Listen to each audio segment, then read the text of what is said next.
When I was a kid, I was plucking the weeds in the garden area. And as I was doing that, I was thinking to myself, what if something happened to Dad? What if my dad died? What would we do as a family? You know, my brother, my little brother, my mom, me. You know, how would we survive without Dad? And at that moment, I looked over at my dad's glass door window in his bedroom, and my dad was laying on the floor next to his bed like this. And I said, "Dad!" And he went, "Shh!" And I said, "What are you doing?" He said, "I'm hiding from your mother."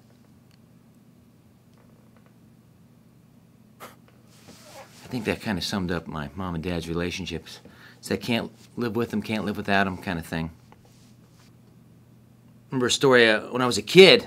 My brother was about 7, I was about 11, a little bit older than that. And we were throwing a tennis ball back and forth in my parents' bedroom.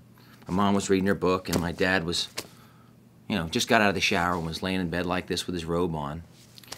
And as I was throwing the ball with my brother, I looked and I could see that, Pop's family jewels were hanging out the back of his legs. I remember thinking to myself, I bet you I can hit those from here, right? I know. So as I was throwing the ball to my brother, I threw it with just the right amount of trajectory to go over my brother's hands, my mom, and bam! I hit target dead on, right?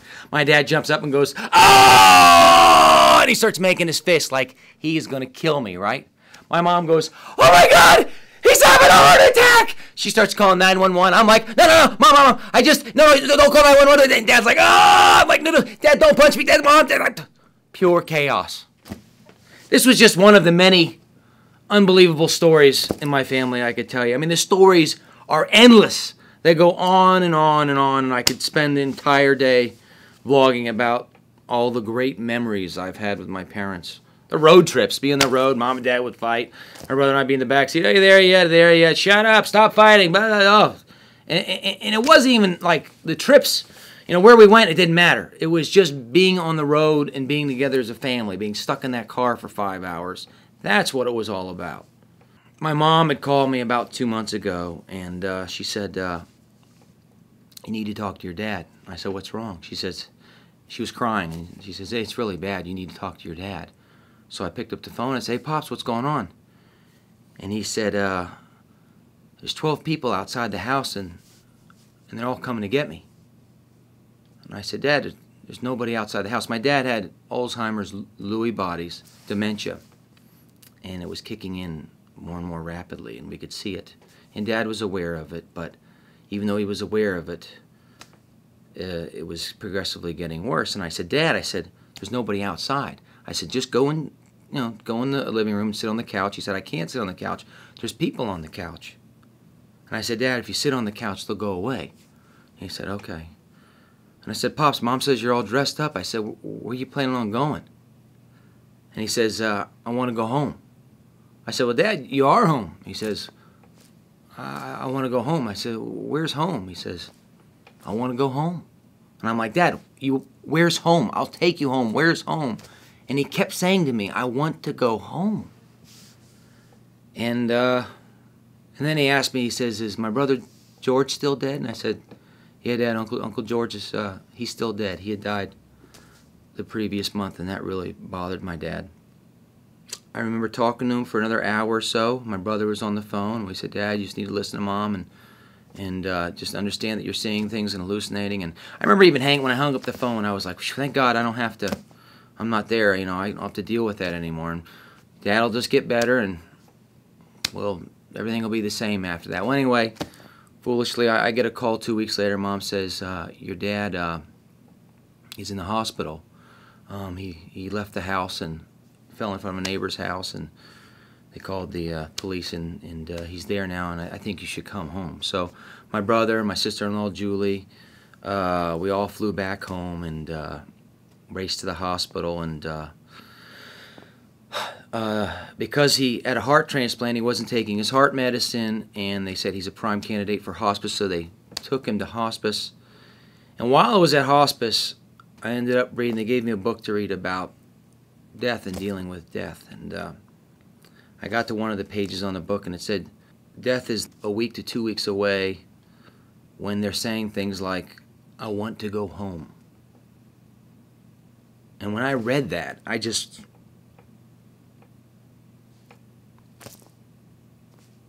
was stumped. I was like, that's what Dad kept saying. Is home heaven?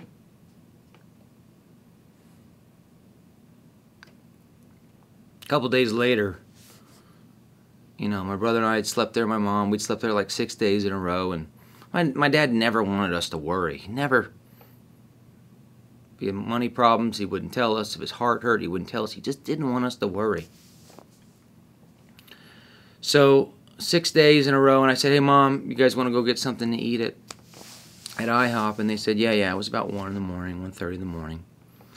So we drove over to the IHOP, and we were at, you know, we were there and talking about stories about Dad.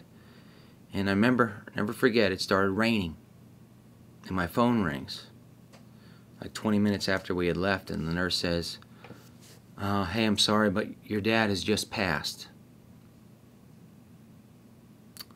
So I told my mom and brother, and you know, it figures. I knew Dad would, like, if he were to pass, he wouldn't want us to be in the room because he wouldn't want us to worry. I mean, that was kind of the bet my brother and I had going. So we jumped in the car, we raced back to the hospital, ran right into the room.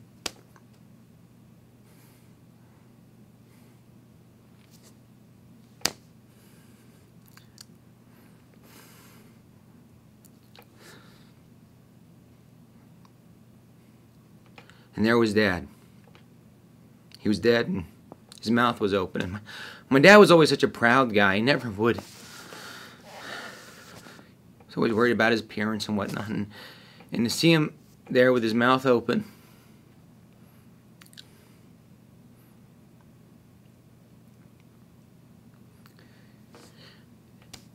you knew the fight was over. My mom and brother ended up leaving the room, and I was still in the room, and I stayed in the room. My dad was gonna, they were gonna do an autopsy and cremation all on my dad, so I knew that my dad was, they were gonna be picking him up shortly after that, so I ended up sitting there the entire time with my dad and just staring at him.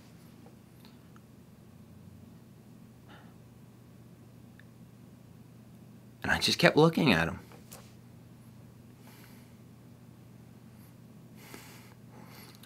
And I knew that it was going to be the last time I would ever see my dad.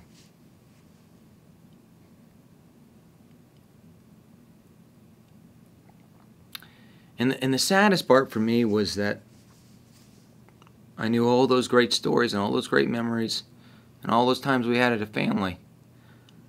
That chapter of my life was closing right there.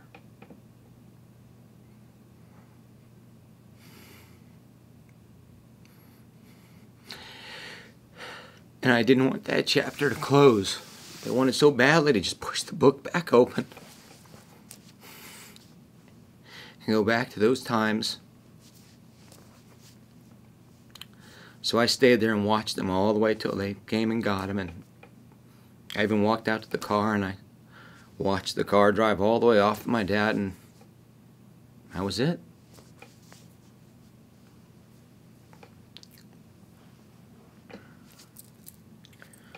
So anyway, a couple days later, I ended up, you know, knew I was going to put together a video for my dad, and so buddy of mine named Mike, a couple years earlier, helped me organize a bunch of the tapes, and went through about 100 hours of footage with Mike's logs, and the guys helped me select some footage of Dad, and 30,000 photos.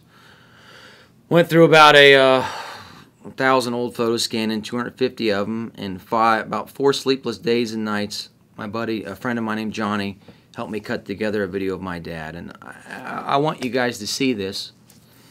I had to use some of my dad's favorite artists. You know, my dad loved Billie Holiday and Frank Sinatra, and it's a lot of unlicensed music that we use. So I'm going to put a link to the video after this one in the description box. But if it doesn't work for some reason, I'm going to put a link on Vimeo in the description box below. That one will work if this one doesn't work. But I'd really like for you guys to see it. know a lot of my family members have been wanting to see it, and you know, just finally getting around to doing this vlog. I knew this was going to suck. So anyway, that's my dad, and yeah, you'll get a really good idea of, you know, some of the family moments. It was hard for me to cut this video too. Like, I mean, literally, I cried the entire time. As soon as my friend Johnny would start to send me a cut, I was seeing footage for the first time. So when I played the video you guys are about to see at my dad's service, a lot of the family, all the family members, nobody had seen any of the footage since I had shot it like 15, 20 years earlier on a high-8 camera. So it was pretty powerful. You know what was weird too, because I had forgot how much my son was in it, and you know, you'll see my son when he was born. I called my dad, and at the end of the tape, I looked over and I didn't even think about it. My son Jacob was really hit hard by it, and everybody was actually hit hard by it. So I hope you guys get to see it in its entirety. Anyway, for all of you guys, anybody else out there who's lost a loved one, I'm sorry. Leave a comment below. I'd love to hear you guys' thoughts. And thank you for all the kind words. A lot of you guys direct Twittered me and Facebooked and all that stuff, and I really appreciate it. So anyway, without further ado, here's the video of my dad. I'm going to miss him tremendously. My brother is, my mom is, and I hope you guys like the tape. I hope you get to see it with the original music. All right, guys. I'll see you guys soon. All right, bye.